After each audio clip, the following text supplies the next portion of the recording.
I think in the first about 3 decades of post-independence, not necessarily in all African countries, but in many African countries, an attempt was made to build the nation and also to bring about development. And it was really based on some kind of anti-colonial policies. Because one important thing about colonialism was that it divided people, it segregated them. And the effort that was made by the first generation nationalists was to bring them together and create a national consciousness, a united nation. In this regard, Nyerere, of course, went the furthest in his policies, because for him it was extremely important to have a united nation, to build a nation, and to build a national consciousness and that identity. And at least in Tanzania, the attempt that was made to force villagization, for people to come together, okay, the period of about 71 to about 74, millions of people were put into villages, and this was forced, which in a sense alienated the peasant community. So that's another weakness that was not immediately felt, but it was felt when the crisis came.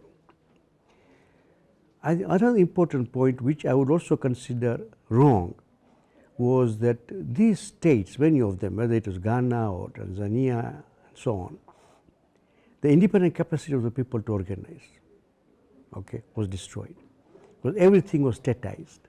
So trade unions become state trade unions, cooperatives become state cooperatives, women's organizations, student organizations, youth organizations, all of them became part of the party organizations.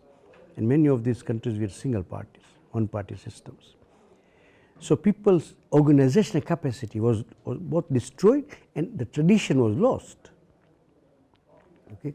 So when the crisis came, particularly in the 80s, okay, and all African countries, regardless of whether they call themselves socialist or capitalist, all of them faced it. Okay? When the crisis came, there were no people to really defend the achievements of the national period. And to a large extent, even the effort that was made, which had gone very far in Tanzania, to get national identity, began to rupture now. So some kind of ethnic consciousness, racial consciousness began to make a comeback. Because politicians now took the opportunity to mobilize their constituency and support for themselves based on these prejudices, based on these primordial identities. I think a very important effort was made of creating a national identity, national consciousness. Because the important question is that today we are facing, even the kind of policies which are being adopted, we are facing a possible fissure in our nations. And all the primordial identities are coming back, as racial, ethnic, language, and so on, religion for that matter. And I think this will negate all the effort that was made to build nations. And towards the end of his life, Mwalimu Nyerere warned Tanzanians that he had begun to see the rise of these identities other than national identity.